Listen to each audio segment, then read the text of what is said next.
à ce plateau pour une nouvelle édition d'information. Le Premier ministre de retour de Nairobi au Kenya, où il a pris part à la rencontre annuelle de la Banque africaine de développement, a animé une conférence de presse au salon présidentiel de l'aéroport international Jolie Hamani de Niamey. Il s'agit pour Ali Lamine Maman Zen de répondre au président béninois Patrice Talon qui accuse le Niger de bloquer les activités du pipeline Bénin-Niger, mais aussi et surtout de faire le point de la rencontre annuelle de la Banque africaine de développement. Les détails avec Abdelaziz Mahamadou et Abdelaziz Jibrila. À peine arrivé de Nairobi où il a assisté aux assemblées générales de la Banque africaine de développement, le Premier ministre a répondu au président Patrice Talon qui a accusé le Niger de favoriser le blocage des activités du pipeline Bénin-Niger. Selon Ali Mahaman Lamine Zen, le blocage est aussi du côté béninois qui a refusé l'accès au site aux inspecteurs nigériens mandatés. Il n'a pas fait cas du renvoi par nos représentants du port. Nous avons des inspecteurs qui y étaient. La police béninoise a été chargée de les chasser. Est-ce que cela est normal dans les accords à la fois bilatéraux et tripartites? Il faut que toutes les parties soient présentes au moment où on doit faire les chargements. Mais si on chasse nos représentants, dites-moi, est-ce qu'il faut charger le brut nigérien à l'absence de nos témoins qui sont nos dignes représentants?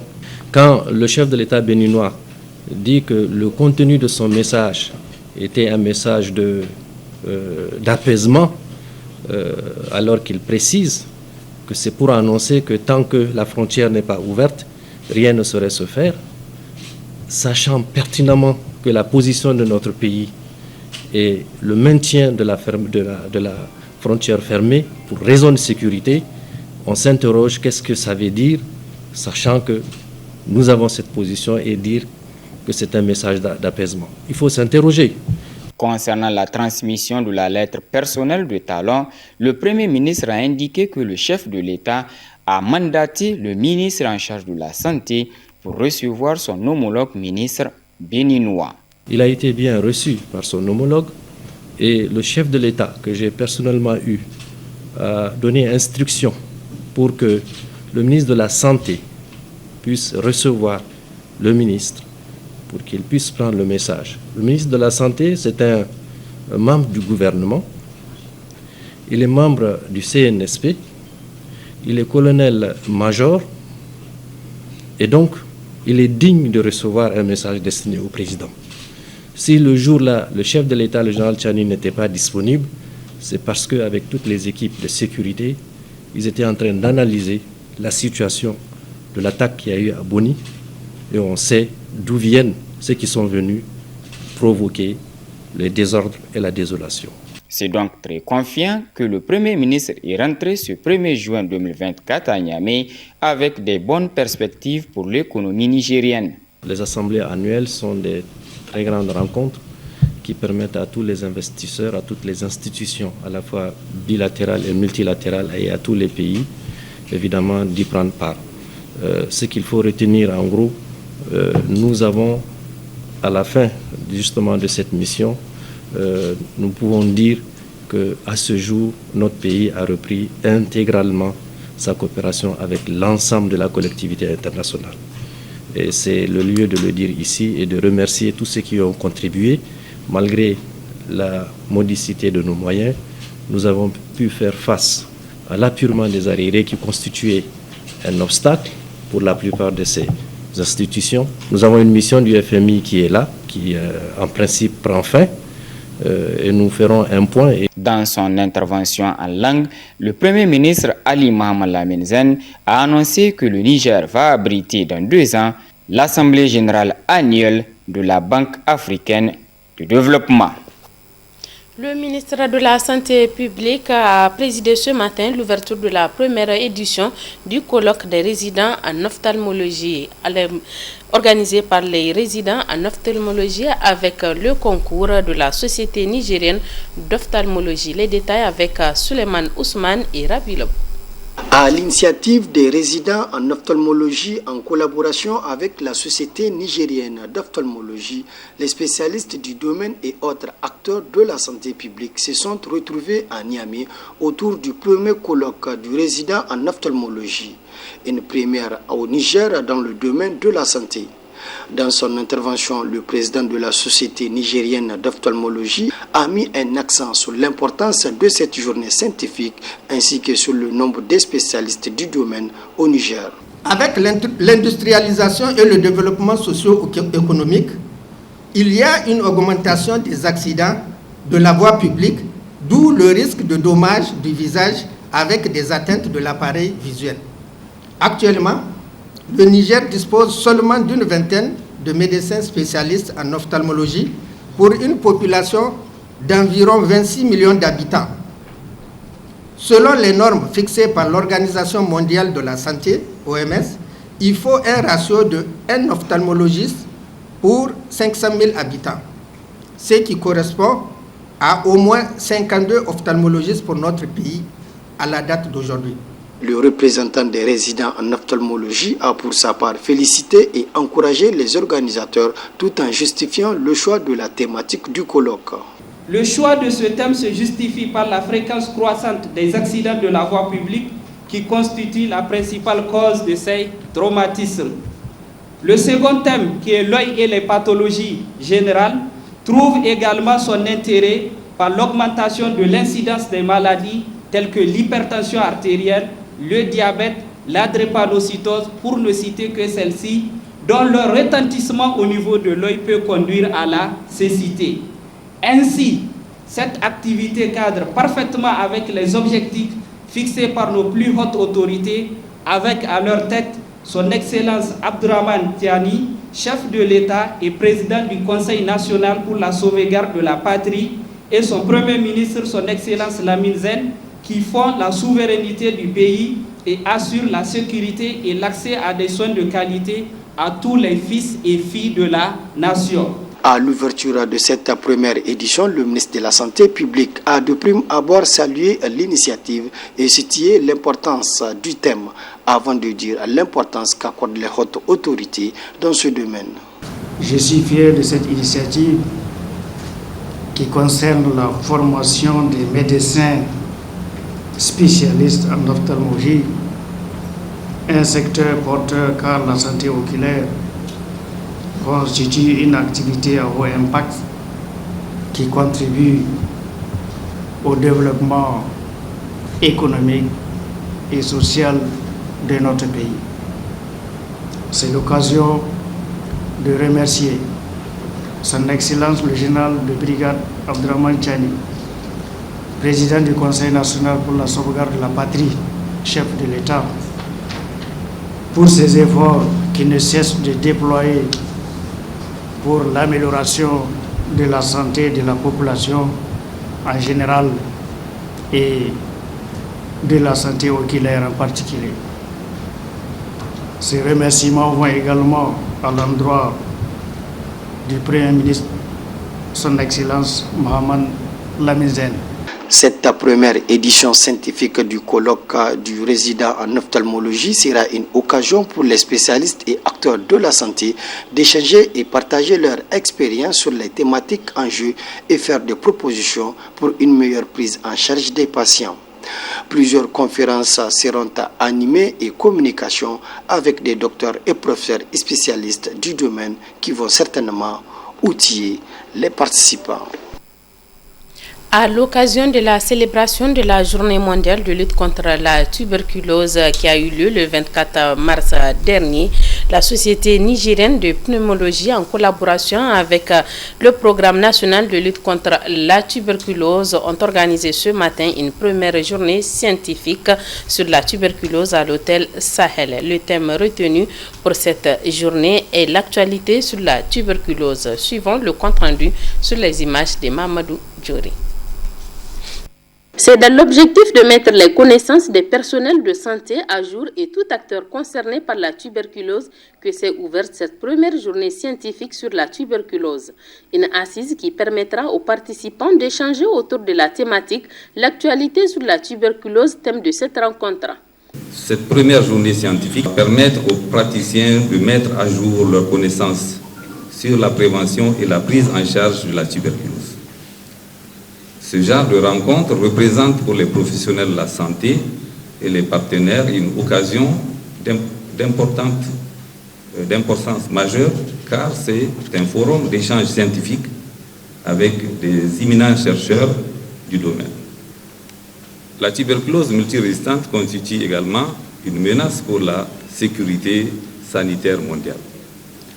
La pauvreté, les inégalités, la malnutrition, les comorbidités, la discrimination et la stigmatisation sont les principaux moteurs de l'épidémie de la tuberculose.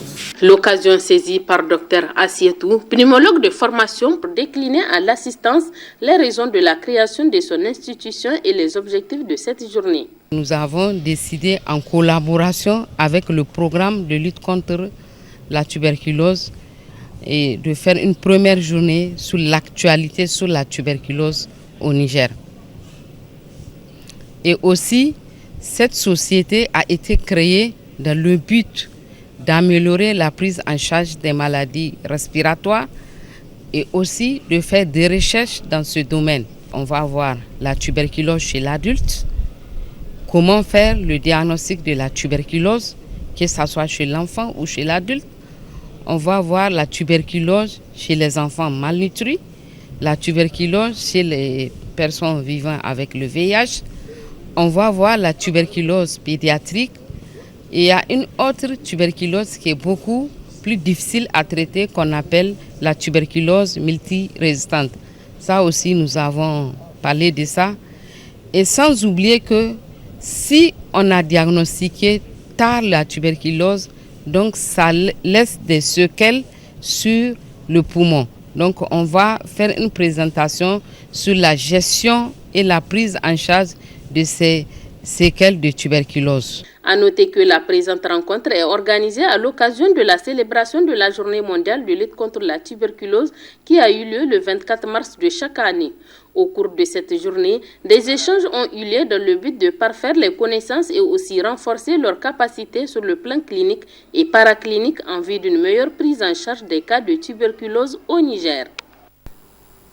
Autre aspect de ce journal, le centre culturel Omar Ouganda de Niamey a servi de cadre ce matin à la cérémonie d'ouverture de la 3e édition de la foire des entreprises et industries culturelles du Niger, initiée par l'Agence de promotion des entreprises et industries culturelles, placée sous les thèmes les industries culturelles au service de la souveraineté économique du Sahel. Le compte rendu est signé Reina Moussa et Abdoulaye Seydou.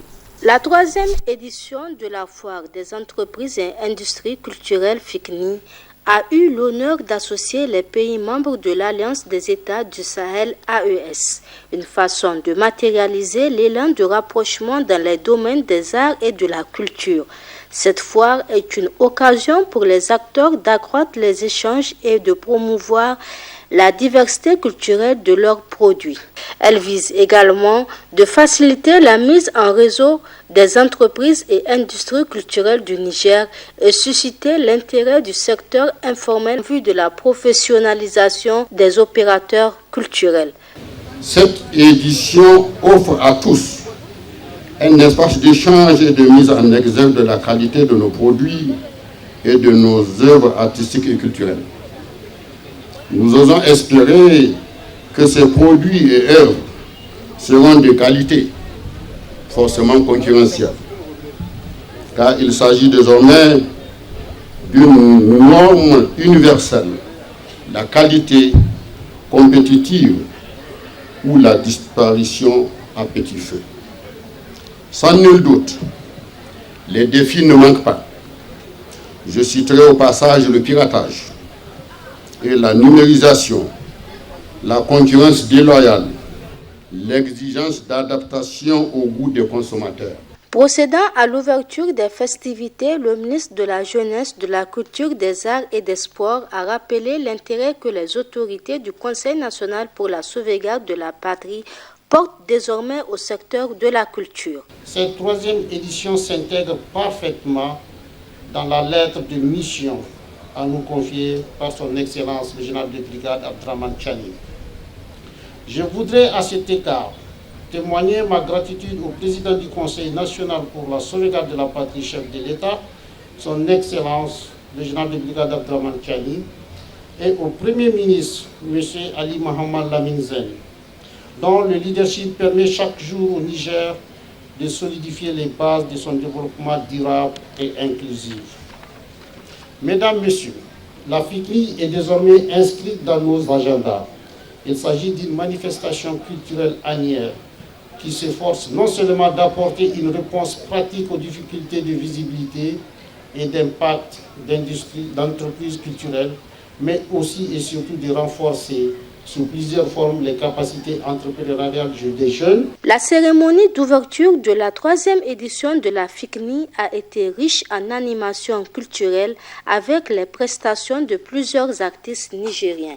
Durant 6 jours, cette foire proposera des activités aussi riches que variées, des expositions des produits d'art, du cinéma, des spectacles, des conférences en lien avec le développement culturel. Toutes les filières culturelles telles que la musique, l'écriture, l'audiovisuel, entre autres, sont fortement représentées à cette 3e édition de la Foire des entreprises et industries culturelles du Niger sous la houlette de l'Agence de promotion des entreprises et industries culturelles APEC et du ministère de la Jeunesse, de la Culture et des Sports. Cérémonie de présentation ce matin de la toute nouvelle application Al-Iza Business Pays. Le public a eu droit à plus d'explications sur les avantages de cette innovation. Le compte rendu est signé Mohamed Alpha et Luc Oga. Transférer de l'argent par simple clic ou encore effectuer d'autres transactions financières à travers une simple application numérique. Telles sont entre autres fonctionnalités de la nouvelle application Al-Iza Business Pay du groupe Al-Iza. Ce sont ces fonctionnements que le directeur général transfert d'argent Al-Iza et ses agents ont bien voulu montrer au public ce samedi 1er juin 2024. Nous sommes impatients de vous montrer comment cette application peut transformer votre gestion financière et améliorer votre vie quotidienne.